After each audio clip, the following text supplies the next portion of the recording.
खुलुमबाय आं माइनाव बसुमतारी गिबियावनो बर' रादाब नायगिरि नोंथांमोनखौ आंनि चेनेलाव बरायबाय लोगोसे गोजोन फुंबिलिनि गाहाम हामलायथि बावहरबाय नोंथांमोननि थाखाय लानानै फैबाय आं गोदान मोनसे रादाब नोंथांमोना भिडिअखौ अननानै जोबजासिम नायलांदो। दिनैनि गिबि खौराङाव दङ भारत हादरनि गाहाय मन्थ्रि नरेन्द्र मदि बिथाङा दिनै आरो गाबोन साननैनि थाखाय गुवाहाटीआव दावबायफैगोन होनना खौरां मोननाय जादों। हादरनि गाहाय मन्थ्रि नरेन्द्र मदि बिथाङा गुवाहाटीनि LGBI बिरखं गाथोननि गोदान टार्मिनेलखौ बेखेवगोन आरो 21 दिसेम्बराव मोनसे जर'खा हाबाफारि परिक्षा पे चर्चा हाबाफारियाव बाहागो लागोन होनना मिथिनो मोन्दों। BTC-आव हानि जेंनाखौ बोस्रांनायनि सायाव मैया उदालगुरि महकुमा हा एडभाइजरि बर्डनि गिबि सावरायमेल जथुमाखौ खुंफुंदों। सावरायमेलाव बाहागो लाफैदों बर्डनि मासिगिरि EM प्रेस मोसाहारि आरो गुबुन गुबुन सोद्रोमा बिथांमोना। BTR-नि बारग' CM प्रमद बर' बिथांनि दैदेननाय UPPL-नि थान्दै हान्जाया मिरुनि नखर मन्थ्रि बिथांखौ लोगो हमनानै BTR गोरोबथानि दफा मावफुंनायनि सायाव सावरायदों होनना खौरां मोननाय जादों। बेंटल फरायसालिमानि सोलोंथाइ बिफान आरो IQAC-नि बानजायनायाव गोजां बोथोरनि गोजांनाय थासारिजों लोब्बा लाखिनानै चिरां जिल्लानि निसिमा ओनसोलनि आइ धुबुरि गुदि फरायसालियाव गोरिब एबा निखावरि थाखोनि सा 25 सुबुंफोरनो गुदुं कम्बल राननानै होदों बेंटल फरायसालिमानि लोगो बिबुंगिरिफोरा।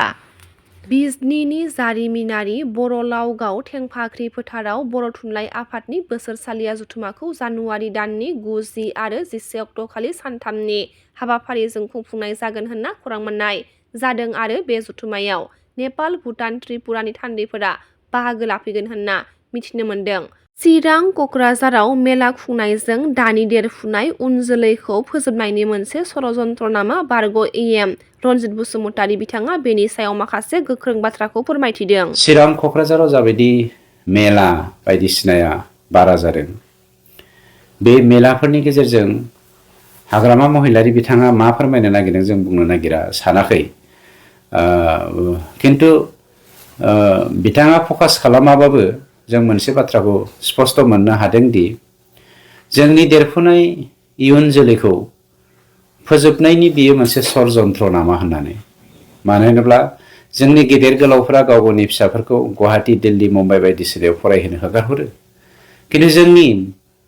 बर' मिडियामाव फरायनाय बा जानो गैयै न'खरफोरा आसामिस मिडियामाव फोरोंनाय बा इंलिस मिडियामाव फोरोंदोंब्लाबो सोरबा जानो गैयै न'खरफ्रा गोजानाव फोरोंहरनो हाया। जायनि जाहोनाव 24 आवार जौ जुवा मेलाजों बुंफबनाय बे थासारिजों जोंनि लकेल गथ'फोराव बा हालामाव थानाय गथ'फोरनि सोलोंथाइनि मानदान्दाया जे एखेबारे गाहाय जानो थांगासिनो दङ बे खोन्थाया स्पष्ट। नंखायनो मोनसे बाथ्राखौ आं स्पष्ट बुंनो नागिरदों जे गावनि न'खरखौल' दानानै गावनि न'खरखौल' सोलोंथाइ गोनां खालामनानै समाजखौ सोलोंथाइ गैयै बा गाज्रि मोनसे थासारिजों गोजोम होनो नागिरदोंबा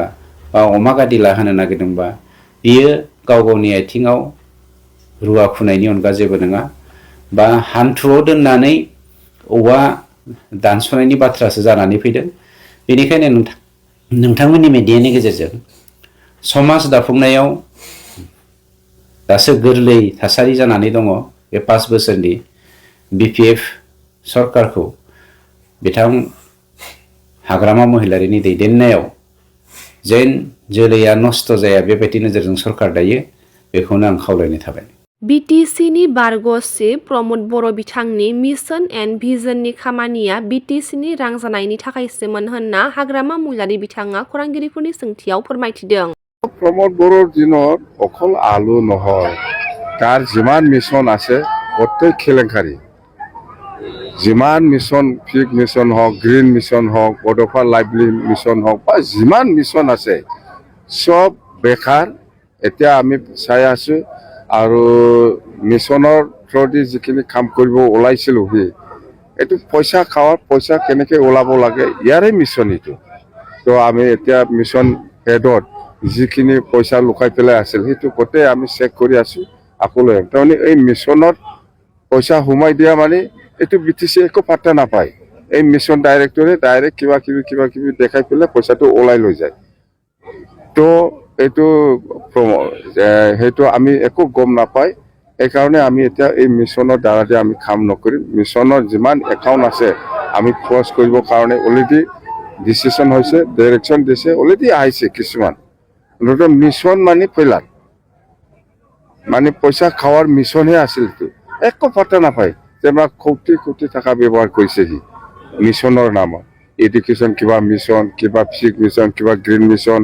কিবা মুঠতে এনেকুৱা বা এগ্ৰিকালচাৰ মিছন এনেকুৱা মিছন কৰি কৰি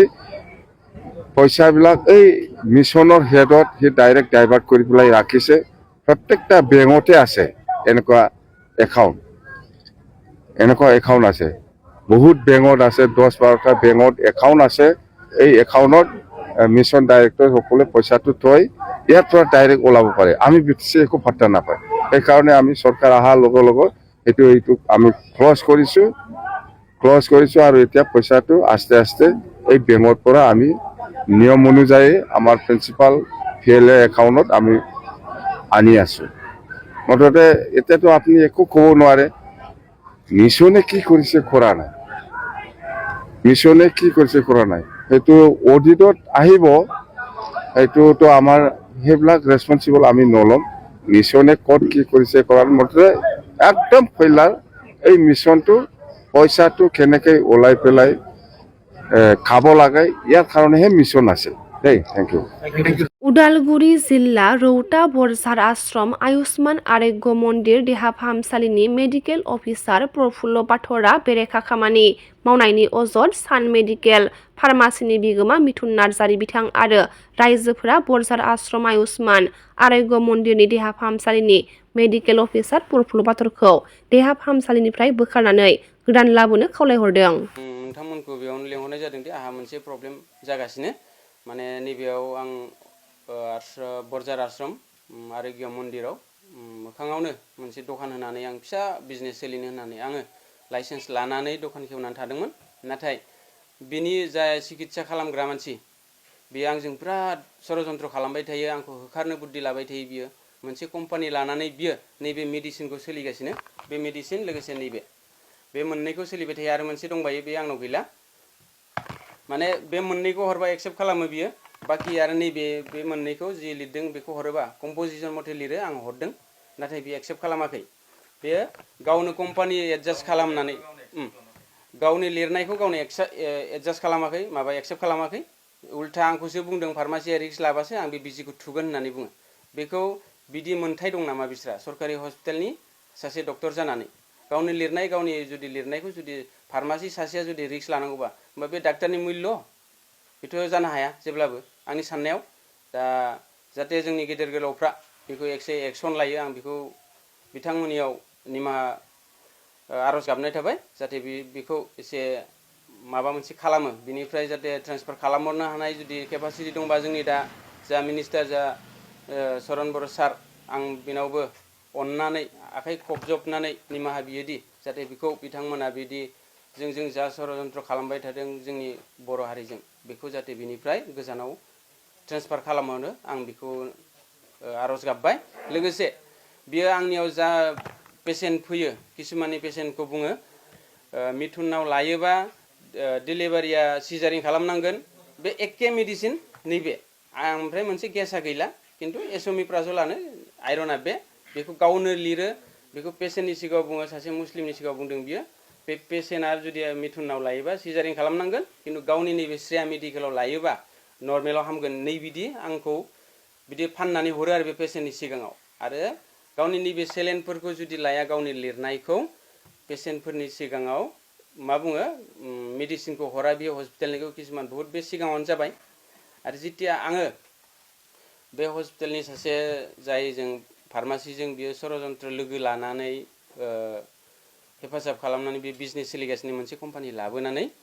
बे कम्पानिखौ बियो गावसोर सानैजों सोलिगासिनो राना होननाय बियो कार्पिटियानि मानसिया ओमफ्राय बियो बे मोनसेखौनो सोलिबाय थायो किन्तु आं नैबेखौ हरबासो बियो एक्सेप्ट खालामो किन्तु आइरन लिरो आइरन सुक्रस लिरना हरो कम्प'जिसन आरो मोनसे इसमिप्राजल लिरो नैबिदि आं बेखौ हरबा बियो एक्सेप्ट खालामा गाव उल्था माने आंखौ बुंफिनोसो बियो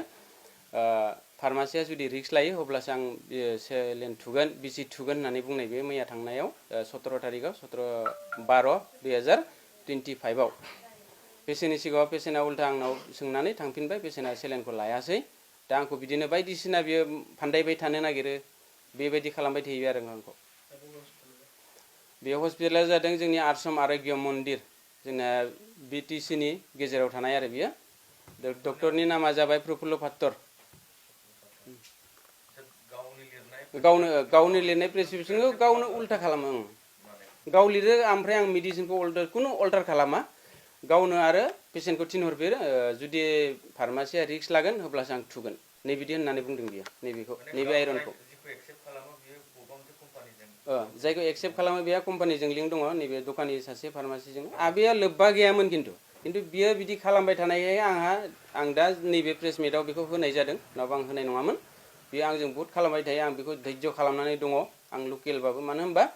जा लकेला जाहाथे बिदि दावराव जाथों जोंनि जायगायाव जाहाथे जोंहा बदनाम दा जाथों जोंनि जायगाया जोंनि हस्पिटाला खिन्थु नाथाय बियोदि आंजों बदनाम खालामनो जोंनि जायगाखौ बेथ' जोंनि जायगानिबो नङा बे बदनाम जागोन बे गाव खारनानै थाहैगोन जाय आरो फार्मासि दुखान बेजों सोलिगासिनो बेयो मोनसे कम्पानि लाबोनानै बेबोथ' बेलेग जायगानिसो बदनाम जाहैबाय बे खारनानै थाहैगोन बेखौ जों रावबो नागिरनानै थाङा आरो नागिरनानैबो जों मोननाय नङा दा सरकारि डक्टर जानानै बिदि खालामनो मोना आंबोथ' सोलिनांगोन आंबोथ' बिजनेस सोलिनांगोन आंबोथ' फिसा फिसौ दं न'खर दङ जाहाथे सारमोना बेखौ अननानै जोंनि मेडिकेल डिपार्टमेन्टनिफ्राय जाहाथे बेखौ ट्रेन्सफार खालामहरो आं बेखौ नोंथांमोनाव आर'ज गाबनाय थाहैबाय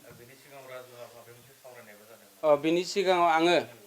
उपाय गैयियाव आं बेजों खननै रायज्लायखांबाय खिन्थु बियो आंजों जा रायज्लायदों बेखौ बे एक्सेप्ट खालामा आंजों दावराव दावसि जायो बिनि उनाव आङो मा खालामगोन जोंनि संगठन मानसिखौनो लाबोबाय जोंनि प्रेसिडेन्ट सेक्रेटारि आबसुनि बिथांमोनजोंबो आं लानानै रायज्लायबाय बिथाङा बुंबाय जागोन दे एबार आङो बिदिनो लिरसिगोन सोलिगोन होननानै खिन्थु साननैसो जादोंमोन साननैसोनि उनाव आरो लोगो नैबिदि आंखौ